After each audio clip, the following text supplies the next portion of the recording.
This is SWBC Mortgage's Dallas Cowboys Crosstalk. Check this out. Broadcasting live from the Cowboys Club at the Star in Frisco. Brought to you by Blockchain.com. Invest like your icons with Blockchain.com. The National Medal of Honor Museum. Join the mission at mohmuseum.org. Buffalo Wild Wings. If it's game day, Buffalo Wild Wings is the place to be. Alltech Lansing. Just listen with Alltech Lansing. Perfecting sound since 1927. And by SWBC Mortgage. Customized solutions to help you meet your personal and business goals. Visit SWBC.com. Now your hosts, Nate Newton and Bobby Belt. Happy Wednesday, everyone. Welcome to Cowboys Crosstalk, live on the Dallas Cowboys Radio Network, DallasCowboys.com, and all other associated social media platforms. We are live from the Cowboys Club at the Star in Frisco. I'm Bobby Belt from 105 Through the Fan. Tonight I'm joined by my 105 Through the Fan teammate, Will Chambers. Will.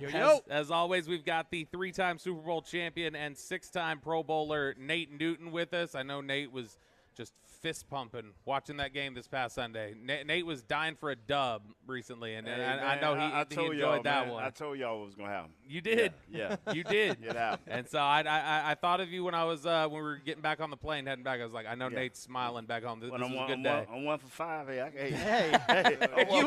You were due. Yeah. There you go. I'm good. And our guest tonight is he was a unanimous first-team All-American at LSU. He was also the Thorpe Award winner. Wow. The 6th overall pick by the Cowboys in the 2012 NFL Draft, and went on to become a Super Bowl champion in Super Bowl 54 in 2019. It is cornerback Morris Clayborn. Mo, how you doing? Mo. Doing well, man. Appreciate y'all for having me. Thank you so much for joining us. You know, when I was looking around at your background and some of the stuff that you've been involved in during your path to the NFL, I was stunned at how varied your time was in high school in terms of all the different stuff you played. You were a quarterback, you were a receiver, a defensive back. You were a big-time sprinter in high school. What was it that eventually, your talents you felt like coalesced around? All right, I'm gonna settle on playing cornerback here. It was a tough decision at one point because the short version of it, when I got to LSU, I was still playing both sides of the ball doing camp. One couple days I'll play DB, couple days I'll play receiver. And I remember going into Les Miles' office and saying, Coach, I'd rather just stay on the defensive side. I'm behind a ton of guys on offense. I'm not going to really get no play time there, but on DB, it's short over there. So I got a chance to play. And he told me, just please keep going both, and then we'll figure it out later. But, you kind of doing well at both of them, and we want to see more. So I was like, okay. And then Patrick Peterson went in and started talking for me. And then after that, it was like, you stay over. Wait. At one point, LSU was short at DB? Well, yeah. Yep. It was like Does that not it was blow like, your mind a little bit? I'm like, Yeah. wait a minute here. Yeah, man. It was like that transition period, like right before the Honey Badger showed up. Yeah. It was like that period right there. Well, you're part of the group that made it be like, look, this is DBU now. Yes, sir. I mean, that's gone from different places. I want to say Ohio State for a point in like the 90s and into 2000s, and then all of a sudden it was like all the great DBs were coming from LSU. No, without a doubt. Like, don't get it wrong. It's been in Texas. It's been on DBs, Florida. But LSU, I feel like it was like a factory. It was like every year you got somebody up for the Jim Thorpe Award. You got somebody going to the league, top 10 pick, and it's a DB. Well, who was your defensive back coach, and what made y'all special, man, besides your athletic ability? Ron Cooper was our coach at my time with Coach Chavis. And most of the number one thing we worked on a lot that people don't know is like deep balls. So we'll work deep ball drills no matter what is going on. We work in deep ball drills, like starting in the type of drills where you start in the middle of the field and you get the jugs machine to shoot the ball deep down the field, and you got to run the rest of the 50 to go get it. Once you get to doing a lot of that and learning how to track that ball in the air, you become good at it. So you did you did play a little bit of quarterback though in high school. Is that so? So what kind of offense did that look like? were we running a read option, or were you like were you standing up there? Were you in shotgun the whole time and running spread offense? What were you guys running? And we tried a lot of different things. mostly spread. I rushed for over 1,000 and I threw for over 1,000 my senior year. So I feel like I was doing pretty good at it. You know, I threw a lot of touchdowns, scored a lot of touchdowns on feet. But we tried the read option. We tried the spread. We tried it all, man. What high school and what area? I mean, Shreveport, right? Louisiana. Yeah. Yes, Okay. sir. Yes, sir. I was just going there too Yeah. because I want to know what it's like for somebody like a star in high school. The recruitment is like in Louisiana because you're getting pulled from, I'm sure, Alabama and LSU. I mean, Well, being a Louisiana and Texas. guy, Well, I didn't hear from majority of the big schools until I committed to LSU. Wow. And once I committed to LSU, still to this day, I don't remember getting anything from Alabama. Like, I don't remember being recruited by Alabama at all. I got a couple letters from Texas and stuff like that, but I was waiting on LSU the whole time. I was just waiting on LSU. Right. Yeah. Now, did you ever, we mentioned there that you're talking about how you had a successful year at quarterback and it said that you played some receiver. Did any schools talk to you and say, hey, we think you're a receiver. Hey, we'd like to play you at quarterback over here? Well, it was a little different. I had some of the small schools like Louisiana Tech, Grambling. They offered me scholarships to play football and to play basketball, perhaps track. LSU offered me to run track as well and play football. But once I got there and during the summertime, I don't know why, but I felt like I needed to focus more on football, and I didn't think I could do both of them. I was talking to my parents about it, talking to my high school trainer about it, and to this day I kind of regret it because I wish I would have gave it a shot and seen what happened from it. But overall, I'm happy with how it played out. Track, what was your thing? I mean, you 80 man, miler? When I ran the 100, Yeah. no sir. A 4x4. No, sir. Okay. You do the speed walking? But won the state championship in the 4x1 relay. I won the state championship in the 100 meter. I would have won the 200 meter, but I pulled up at the wrong tape. Wow. And I ended up coming in second. Oh, no. Oh, Yes. Yeah. So I would have swept that whole day. But at LSU, they got like 2 cameras.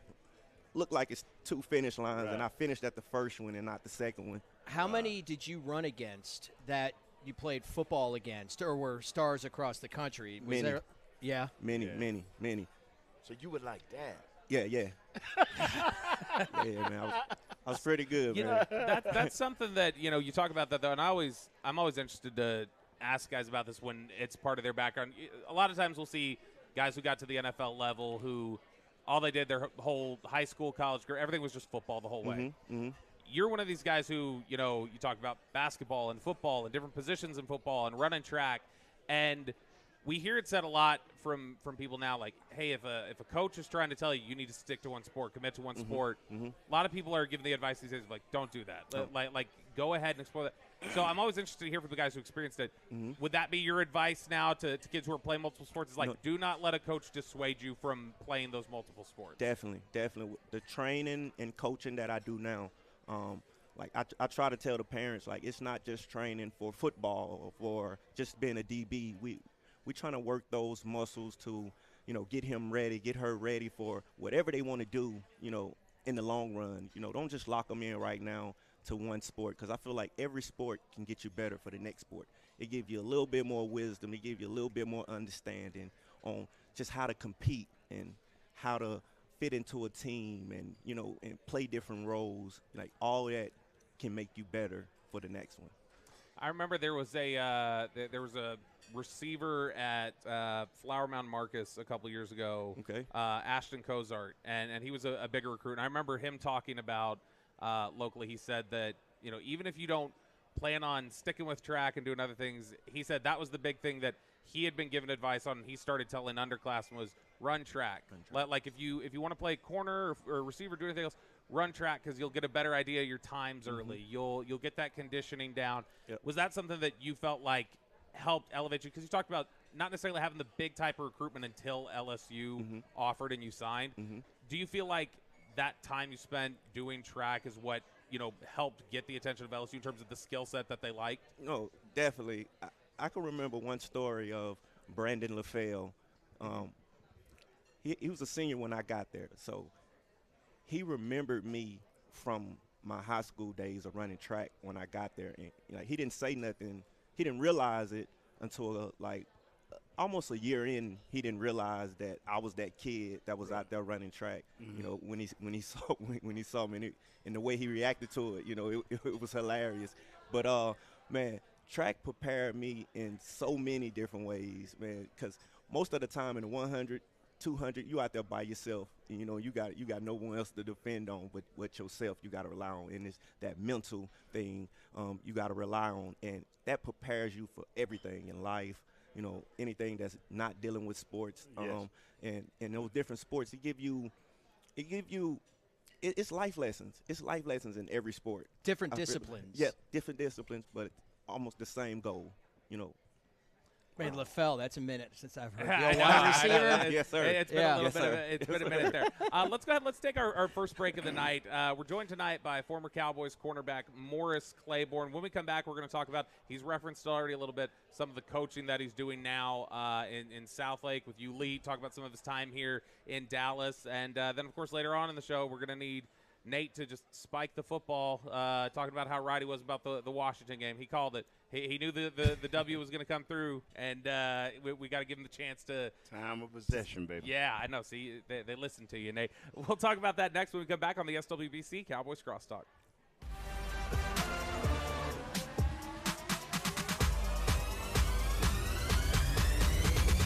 Go Cowboys!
Back to SWBC Mortgage's Dallas Cowboys Crosstalk. Yeah, check this out. Broadcasting live from the Cowboys Club at the Star in Frisco.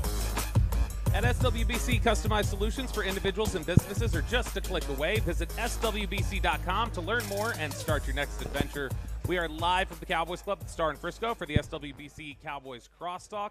I'm Bobby Belt from 105 Through the Fan, joined by my 105 Through the Fan teammate Will Chambers, the 3-time Super Bowl champion and 6-time Pro Bowler Nate Newton, and the Thorpe Award winner, unanimous All-American and Super Bowl champion Morris Claiborne is our guest tonight. Mo, we appreciate you for joining us. And, I was when you got here, we were talking a little bit during the first break here and a little bit before the show, and I was asking, what kind of things do you have your hands in now? Because you've been out of football now 5 years? Yep, 5 years. It was the COVID season. You retired right before the COVID season. Correct. So you're working now, you had mentioned, with ULETE in Southlake, which is ULETE. But working, training, young football players, like way down to Pee-wee level. I see it's called Lockdown Academy. But one of the things that I noticed there, it talks about in your description of what you're training guys in, it says cornerbacks, but then you also specify there that you're also training linebackers. Is that a big focus right now? Is that, hey, we got to start teaching these linebackers the way the NFL game has gone, the way football's going in general. You got to start teaching these linebackers more DB type of skill set so that they can cover. To be able to cover. It's a passing lead. People run when they come to us, but it's a pass happy league overall. And those linebackers, I've played with a lot of them. I've seen it on the college level, and just being out there in general. When you need that linebacker to be able to move and to get out and cover that space where you need him to cover, he need to be loose. He needs to be able to turn his hips. He needs to be able to get there. He need to be able to be all those things that the DB is. In this day and age. You have, it's as Bobby said, younger from young as second grade, but up through 8th grade. What was the purpose of having it being at such a young age? Because I've had kids now, and I've seen how important that age from 1 to 2, 3. I see how important that age is as a parent, and to be there and to instill what you want that child to be when they grow older. And I've noticed with the smaller kids, it's much easier for them to hold on and grasp what you're saying, than the older kids, because the older kids have a preperceived motion on how it's supposed to be done. And already developed habits. And already developed habits, and it's hard to break. But that little one, he's like a little sponge, soaking up everything that you give to him. And it's fantastic to be able to coach something and then watch that kid take it right there and then try to put it to use. We were talking about this like before we started. We knew that you were coming in. I was like, can you imagine going into high school and you're playing, defense? You're like, hey, by the way, the Jim Thorpe winner taught me how to play some defense. Going into high school, I'd feel like I pretty much have a leg up on a lot. Yes, sir. Yes, sir. Yes, sir. Definitely. It's one of those things too where, Nate, I don't know if this was the reality for you when you were playing high school football, or Mo, you may have seen some of this, but even still, this may be a recent development. I've talked to so many different high school coaches and people around the area who, high school football is serious business here in the state of Texas, North Texas specifically. Definitely. And they have such an awareness of, our feeder schools, our middle schools. We know these kids are coming up. They've got eyes to the back all the way in middle school, that stuff. And so training up these guys and developing that skill set, because they're already looking for those skills at the high school level and looking back at some of the middle schools that feed into them. It sounds like when you talk about that that a large part of this for you, though, is the being able to pour into someone and help, give them the purpose or give them the structure that they need and that kind of guidance. I'm curious for you, who was a coach along your path, either high school, college, NFL, whatever else, who that really resonated for you and you felt like, man, that's what I want to be here to these kids? I had a trainer.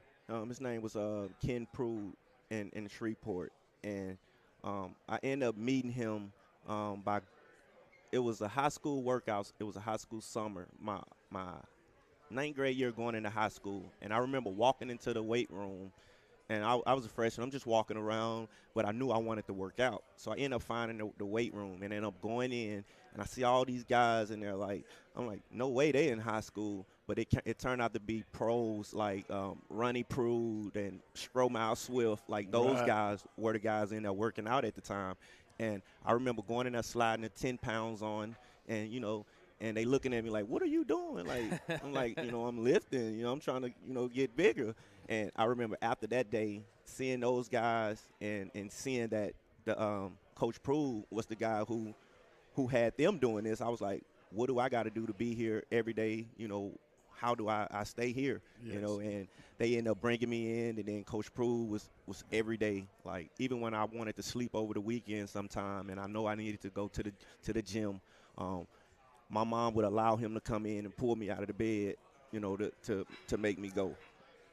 That's cool. I'm going to tell you something. I'm liking what you're doing because a lot of times, see, he was fortunate enough to have pros and guys around him. I was fortunate growing up having a couple of pros around me. Fellas, I hate to say this, but a lot of times, and I try to tell parents, keep an eye on your baby because a lot of high school coaches don't understand about opening your hips, playing man-to-man, or even understanding how a zone works. Yep. You know, they just have the better athletes, so you win. You know, and I used to watch a coach at South Lake when my kid was coming through. Great offensive mind. Yeah. But defensive, I used to look at some of the techniques they would use, and I'd be like, that hurts the kid in the long run. But it's not about the kid. It's about winning the program. The program. So I understood that, and I stayed out of the way. But I am so glad because when you get these babies early and they know, now when they go to high school, even though they're going to have to do what the program say do, they're going to never forget that.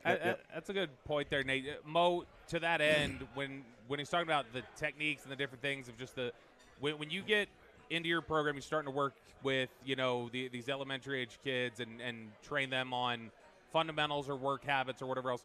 What's the baseline of that look like? When you first get a kid, where you're like, all right, this is day one stuff we need to tackle that at your age you can handle, because obviously you're not going to start going into like, all right, we're going to start talking about zone blitzes now. Let's jump into that while you're in second grade. But what's like the baseline? Why not? When these younger kids come to you for the first time, what are you first trying to instill? Is it work habits and different things like that, or is it just basic understanding of the game? I want to see how, you know, they comprehend, you know, what I'm trying to give to them. And for me, it starts just simple as the warm-up. It's a 10-minute warm-up. It's going to make you have to balance. It's going to make you have to, you know, use your arms and your legs to get through it. And I want to see, can that kid, you know, balance. I want to see, can he or she step out and keep their body under control, keep their arm movement under control. I want to see how well their feet is, you know. So we're always going to get on the ladder, the speed ladder, just to check and see how the feet are, you know, are they using shoulder width apart? You know, that's one thing we live by, shoulder width apart. If it ain't shoulder width apart, we need to start over and see where it at. So it starts from the warm-up, you know, just as simple as that. And, you know, like I said, I want to see the feet work. You know, I want to see how good they can move, how good they can break down and come to a stop and start back up. How good can they turn and run? You know, just those things that we start with, because I feel like if we can strengthen those things, all the kids, they have skills. They have the ability. They can catch, throw.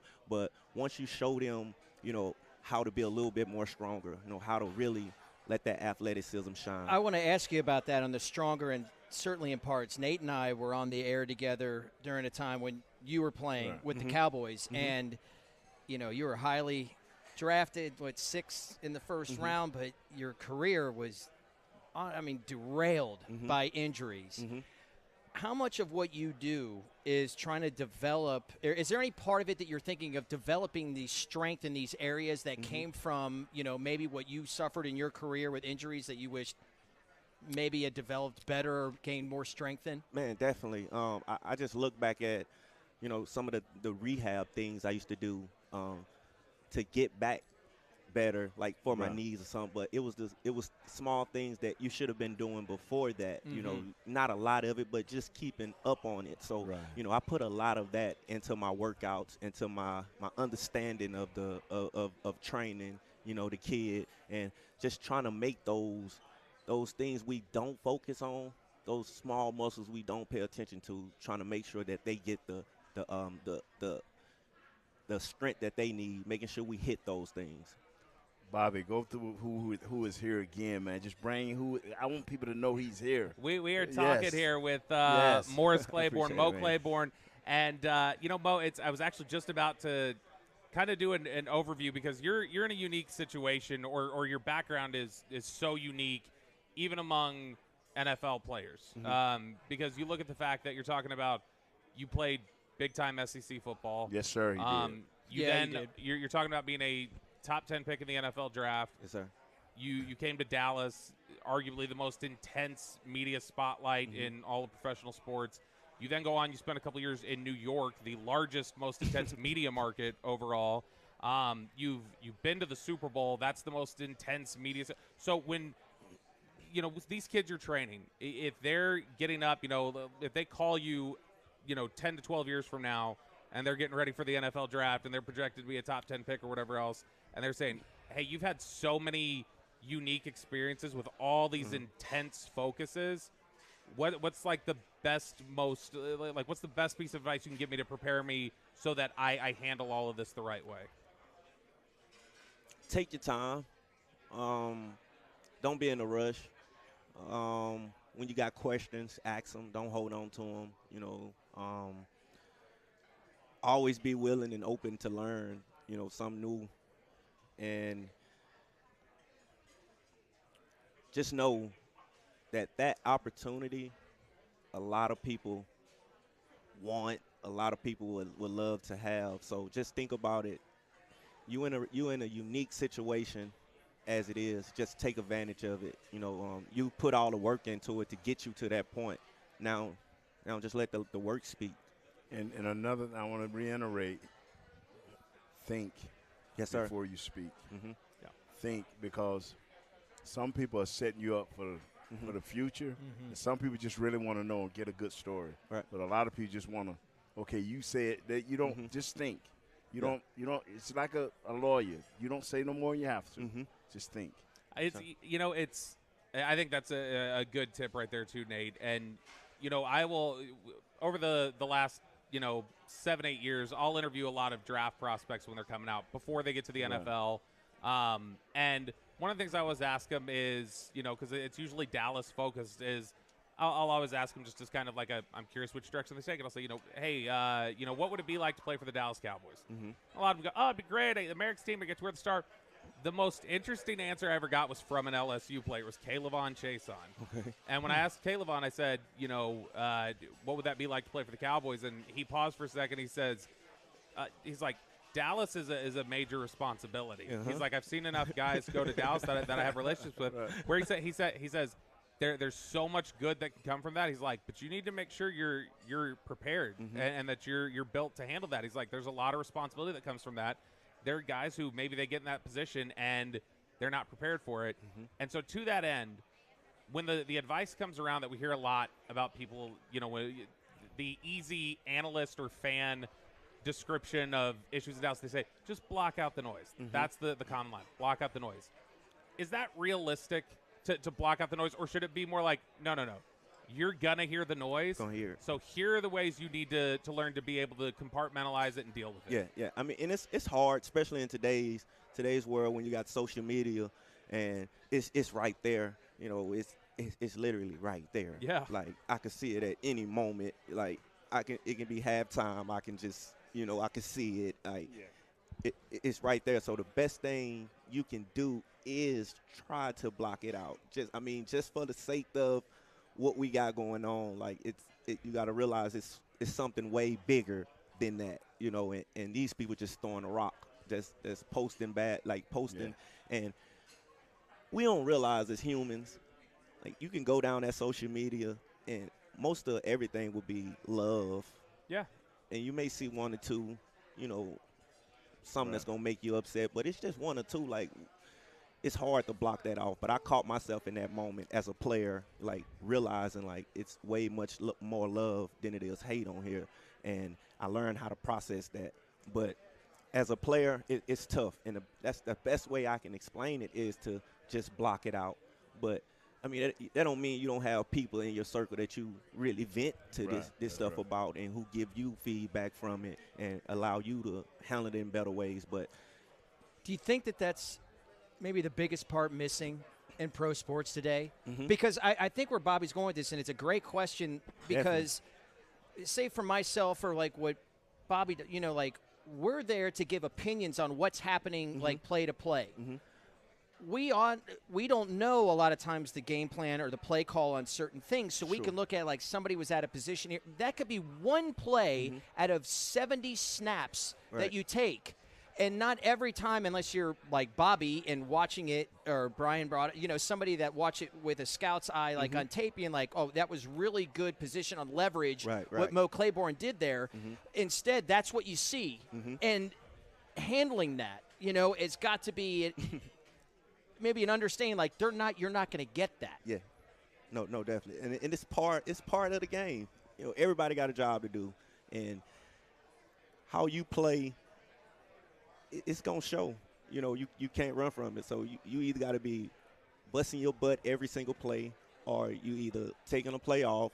But people are allowed to pick what they want to pick to show. They are allowed to do that. I mean, just because it was one play out of 100, they still allowed to do that. And I should have been – that play should have been a better representation of me. You know, but you can go in the film room and you can see a couple of those plays of you, and you like, you know, you know, they calling it out. But I guess, yeah, you just got to do your best to block it out and go through it and play through it, man. That's in this world, in this sports, in the NFL, that's the best way to be.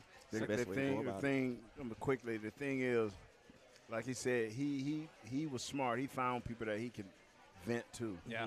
You know, go home and, you know, not to a mom that's going to get and tweet everything you say. Just to a close friend, man, let me say this. Homegirl, let me say this. And once you get it out, you know, you coming back better. Get it different. You coming back better. Yeah. So sure. That's good advice from Nate Newton and Mo Clayborn, who is our guest tonight here on Cowboys Crosstalk.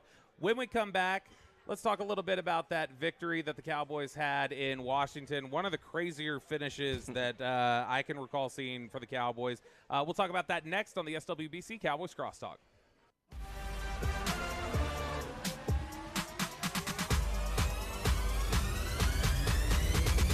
Go Cowboys!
back to SWBC Mortgage's Dallas Cowboys Crosstalk. Yeah, check this out. Broadcasting live from the Cowboys Club at the Star in Frisco. At SWBC, customized solutions for individuals and businesses are just a click away. Visit SWBC.com to learn more and start your next adventure. We are live from the Cowboys Club at the Star in Frisco for the SWBC Cowboys Crosstalk on the Dallas Cowboys Radio Network. I'm Bobby Belt from 105 through the Fan. I'm joined by my teammate from the Fan, Will Chambers. We've got the 3-time Super Bowl champ, 6-time Pro Bowler, Nate Newton with us. And then our special guest this evening is the Thorpe Award winner, unanimous All-American Super Bowl champ, Morris Mo Clayborn. Mo, thank you again for joining us tonight. Really appreciate it. Yes, sir. So that was an insane game that Dallas played in Washington. It was an insane quarter. I don't know that that was. I've been present for a lot of ridiculous finishes. I've seen a lot just growing up, obsessed with football, watching stuff over the years. But I was trying to think back, and I was comparing it to something. I'm like, man, there's not many games I can think of that had as absurd of a finish as this one. Which it was like a college game. Like, you don't see that in the pros. I don't even know that you see that at college. Just 5 ridiculous things in a row, which we'll recap it all here in a sec. I'm curious real quick from both you guys, Nate and Mo. Nate, I'll start with you, and then we'll jump over to Mo. The most just ridiculous finish, college, pro, even even high school, I guess, just the most ridiculous finish to a game that you were ever a part of. That was it for me. That one? That game there, because you going to half, and ain't nobody doing nothing. Just field goals, punts after punt, a bad turnover here, a mishap here. You like, okay, if we can just, get out of this game in by 3 points, you happy. All of a sudden you get up, and next thing you know, bro, how you throw an 80 yards, 70 yards? So I'm like, but I did say when he went to kick that extra point, he ain't making that. His whole day started wrong. Yeah. I could just tell, he ain't making it. So the guys I was doing the show with, we can't gamble. So I was willing to do something. I was willing to get you have my number, right? You can text me. Yeah, this but stuff. we can't gamble now. So I'm like, okay. I said he gonna miss. And when he missed it, I'm thinking game over. Next thing I know, I'm going to use the bench. I hear this screaming. I had to turn back around. I was like, oh, my God, what done happened? This dude done scored. Yeah. Man, I just saw that. I had never seen that like that. It stunned me, too. It stunned me, too, man. Yeah. When he hit that little spin move. I said. My favorite part of that, too, was Terp saying, when he hits the spin move, because he got asked, technically, do you do this and stuff like that? He's like, I'm going to be honest with y'all. I hit the spin move when I realized I have nothing. And it's just well, let's see if this works. He's like, let's get a clear picture of things. He's like, I hit a spin when I'm like, I'm dead to rights. I don't have anything here. Right. Mo, for you, was there a game either at LSU or maybe during, your Shreveport days or up into the NFL where you're like, I can't even believe I was just part of what happened at the end of this game? Yeah. The craziest one I can just think of right off the top of my head is LSU versus Alabama. The game ended 6-9. That should tell you how crazy that game was. I remember this. 6-9. So it was a lot of field goals, a lot of missed field goals. It's the best game I've ever seen without a touchdown, hands down. It honestly was. One of you, did you all win the title or did Alabama? Alabama end up winning. Okay. Yep. Yeah, that was such a great game. Yeah, man. And I was like, couldn't believe it. Yeah, absolutely it was. Yeah, you really couldn't blink. When they say don't blink, that game was keep it open. Anything can happen at any moment now. I'm going to ask you a question, just a little offbeat. What was your most intense game where you just could not relax? You just had to be on your P's and Q's the whole game. Which game was that? Man, it had to be a Falcon game. Yeah. Up against Julio. Right. One of those up against Julio. It's like what's that like? Man, it's like you you better be on your P's. You better come with your A game that day. You better come with you know how some defensive players we probably, we do better guarding this type of receiver or guarding this type of receiver. You better be ready to guard 3 receivers in one when you come up to Julio. Wow. Did you ever face him in college first? I was there when he was there, but Patrick Peterson always got him. Right. So I was always on the opposite side. So I never got a chance to, play with him. It was Jerome Brown for me. Jerome Brown and Reggie White. like you said, 3 players in one. Three players in one. Yeah, but I'm going to let my man Bobby take back over. But I want to hear that because, man, I just know I wasn't the only pro player be tensed up a whole game. And I went home and went to bed. I knew it wasn't going to be no party, no drinking. I was going home and go to bed after that game. I still, you saying Jerome Brown there, there's anybody who's listening out there who doesn't know who Jerome Brown is, just do a quick search. That is one of the most naturally You're going to gifted have nightmares players tonight. Yeah, one of the most naturally gifted players you've ever seen. Big narrative in this one, obviously, was the coaches on the other side and the players on the other side. It's guys who had, left Dallas. A lot of different players over there for Washington. Dorrance Armstrong, Tyler Biotish, Dante Fowler, Noah Igbenogany. A lot of guys that had played there. And then a lot of coaches went over there. Joe Witt, Dan Quinn, different things like that. This is something that I know Steven and Jerry had got asked about this week. And I'm curious if, Nate, I know you had it happen before. Mo, I'm curious if you did. When you guys went to Miami in '96 and you had to play Jimmy. Yes. Was that bittersweet having to go up against, or was there extra juice, competitiveness, we get to get Jimmy? We gave Jimmy some of what he used to tell us to give a guy. If you lead this team, you the enemy. I mean, it's like Jimmy would have you geek. So you the enemy, Jimmy. So I don't think none of us. You knew you had to be? Oh, man, yeah. We ran over, especially the little linebacker that he loved. He in the Hall of Fame. Now, we just tracked. Zach? We tracked to pull him off. Did you ever have anything like that, Mo, with either, a coach on the other side who had been with your team previously, or maybe even just you're at the NFL level now and it's a former LSU teammate. Right. And ooh, there's extra juice here. I want to, do you feel that competitiveness of, I really want to beat you this week? Yeah, you get up for those games. Yes. It means a little bit more. He's got a little bit more to you, when you get up for those type of games. And, I know that person on the other side, that coach or that player, they wouldn't have it no other way. They wouldn't. That's right. They want you to come out there, and give your best. If you do it, they gonna know, you done it. So it's best to come out with that juice for those games and, try to make a big play on them. It was an instance of, Nate, I was talking about this week. I think probably on both sides, offensive and defensive, I think you can make a strong case that's the best coaching job of the year that you've gotten from your Cowboys staff, where Mike Zimmer did a lot of really good things disguising blitzes that were confusing Jaden Daniels, caused problems for them there. On the offensive side, I thought McCarthy called a really great game, had a really great design for a really depleted offensive line, and guys stepping up. Josh Butler, essentially a 28-year-old rookie, stepping out there corner, making big plays for you. 28. He's 28. Man, his track from the NFL, Michigan State, draft eligible in 2019, ran a 4.75, went undrafted, grinded through like Nate said, got into acting for a little bit, played in the XFL, ended up on the practice squad here, and was starting last week finally. He's a local guy. He's from Mesquite, I think. Yeah. And so, it was an awesome story there. And then TJ Bass and Brock Hoffman, two undrafted free agent guys going out there and playing really well on the interior for you. Nate, just really quickly, and then we'll get some other thoughts on the other side of this. What were your thoughts on how everybody just didn't step up? The next man up, everybody stepped up. The coaching staff seemed to really come in there with a strong game plan. Just gritty. They kept playing. Didn't have too many penalties. Our left tackle had, out of 4 penalties, he had 3 blessings. Hard. He got to get better. He has to get better. They just was gritty.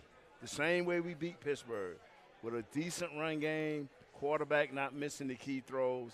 It just was gritty, man. And for the first time, the coin fell on our side. In 5-6 weeks, the coin fell on our side. Let's talk a little bit more about it coming up on this other break. I want to give you all a question to think about as we come around the other side of this. The idea of, even when the odds are stacked against you, when maybe you've had a tough season, that feeling, that burden maybe being released when you do win a game, even if people feel like, does that matter for playoff? Just the feeling, the relief, because we'll talk coming up back when we get back here, the relief that was very palpable in that Cowboys locker room and how elated some of those guys were. We'll talk about that next on the SWBC Cowboys Crosstalk.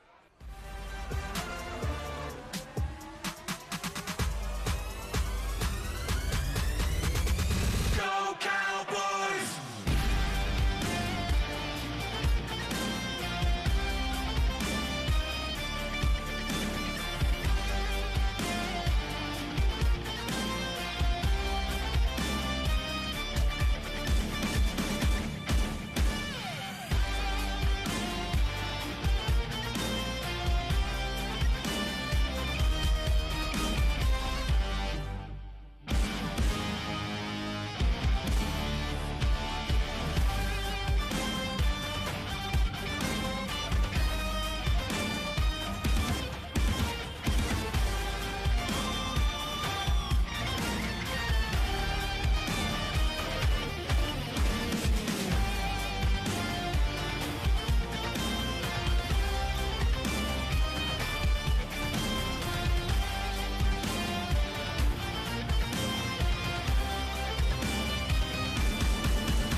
Back to SWBC Mortgage's Dallas Cowboys Crosstalk. Yeah, check this out. Broadcasting live from the Cowboys Club at the Star in Frisco.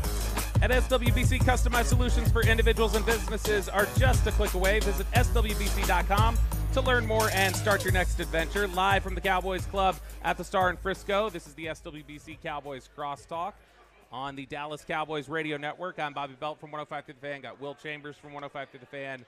3-time Super Bowl champ, 6-time Pro Bowler Nate Newton with us, and the decorated 6th overall pick in the NFL draft in 2012, Morris Clayborn, and the Super Bowl champion as well. I can't drop that either. And right when we were going to break, guys, I was asking you two specifically about the idea of even when a season's going poorly and somebody's like, does that win matter late in the year? It felt like when you walked into the locker after the Washington game, that mattered for a lot of guys. Like, that was just a huge relief, and, like, it did something for them as competitors. It did something for them just from a place of fulfillment and what they're doing and things like you felt almost like a heavy sigh across the locker room and a feeling of, like, we can finally just, like, sit here and enjoy something that we did out there on the football field. How big is that feeling for you guys when you've gone through seasons that are a little tough when you do finally pick up one of those victories? At the end of the day, in the NFL, only thing that matters is wins. You got wins and you got your losses, but the only thing that matters is that win. No matter how you get it, you got to get a win. And when you get a win, everything is much more better when you walk in the next week. You know? Yeah, and when the coach says something, you kind of listen a little bit more. Your ears perk up. I remember we had a year with just one game we won. Yeah, 89, yep. Man, we rolled that.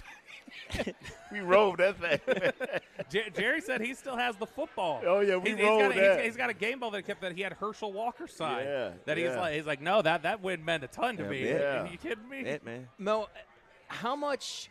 Because it's a little different from when Nate played. There's much more media. There's social media and all that. When in 2015, when you lose Romo, I mean, it's going down, and it's like, okay, the narrative out there is, what difference does it make?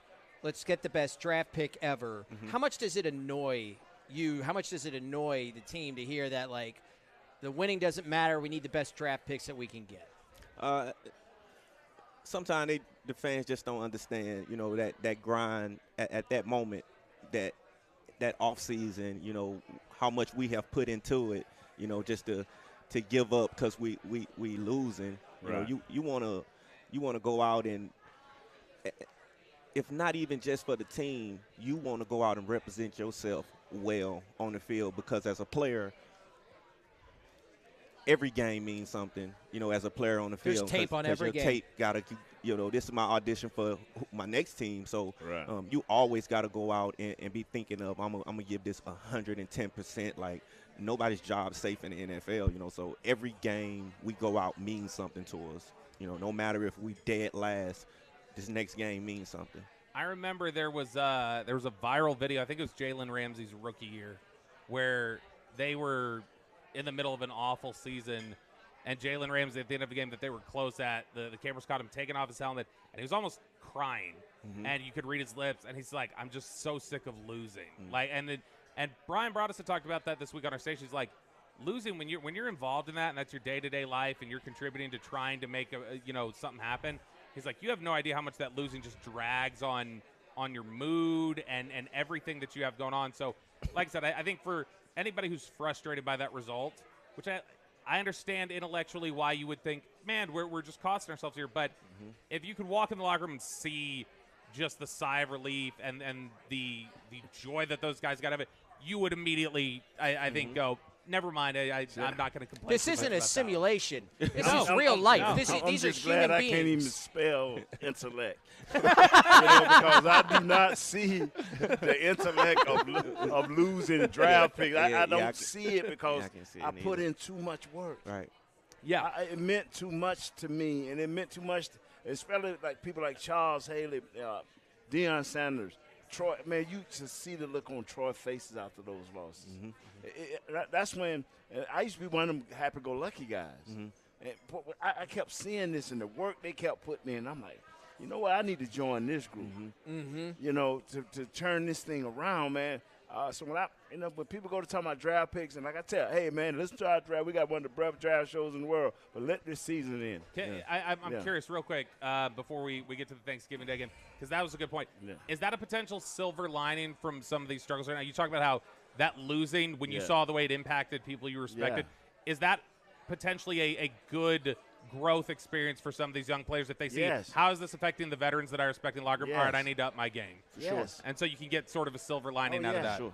Yeah, man. All right, so we got the Thanksgiving game. We got the Giants coming up tomorrow, and it's a game where, you've got another division game. You've got a chance to pick up your first home win of the season. If they win this game tomorrow, Nate, they're 3-1 in the division. Which is just wild. 3-1 in the division, 4-2 on the road, and yet it's 4-7 on the season. You always got a chance. It's insane to look at. But when you look at this game, I'm curious from both of you. You just literally almost made me pass out. That's what I do. Sorry, Nate. I'm curious from both Nate and Mo, your experience on Thanksgiving Day, just the energy that exists around that game when you show up to the stadium, and any memories you may have of games that really stood out. I just want to say this: we always felt, even when we was 1-15. And 3-13, that if we get a team into the second half, they had to travel at us. And they've had just as many games as we've had. And they're tired too. Right now, New York is spiraling down hard. So they're looking for that gritty win. All we got to do is just stay consistent. Take them to that second half, then don't make any mistakes. You win the game. That's how we looked at it when I played. How did y'all handle it, Mo? Man, first of all, the Thanksgiving game is a game that I used to watch as a kid, with my stepdad and my other brothers. We just always, big on the Thanksgiving game. And afterwards, we finna go outside and have a Thanksgiving game that we play, in the front yard. So getting that opportunity to play on Thanksgiving, man, it was I'm grateful for it. Grateful for it, and it's one of those games you always get up for. You're excited to play. You got to kind of put a line between the family, that time you spend with them, and getting your mind right for the game. But, it's an awesome time, man, and I enjoy playing it on Thanksgiving. Were you guys, for your Thanksgiving meal, were you just after the game meal, or would you do Wednesday night or day after? How would you guys handle meals with the family? I was after the game because I would always have a busload of people, like 20, 30 people, come in town, man. And my folks, back then I was 340, and the family averaging about 3. That's a lot of turkeys. Oh, man, hey, we'd take the Madden turkey right on. I was just going to say, Madden, John, you can eat the rest of that? I'll take that. All right, last minute here. And again, Mo Clayborn's been our guest tonight. It's been fantastic. It's been keep up with the work he's doing now. You can go to ulete.com and check them out, ULETE, to see some of the work that he's doing. Really quickly, Will, Nate, Mo, any predictions for the game tomorrow? Cowboys, Giants? I know what you're going to say. You're going Cowboys. 22-9 Cowboys.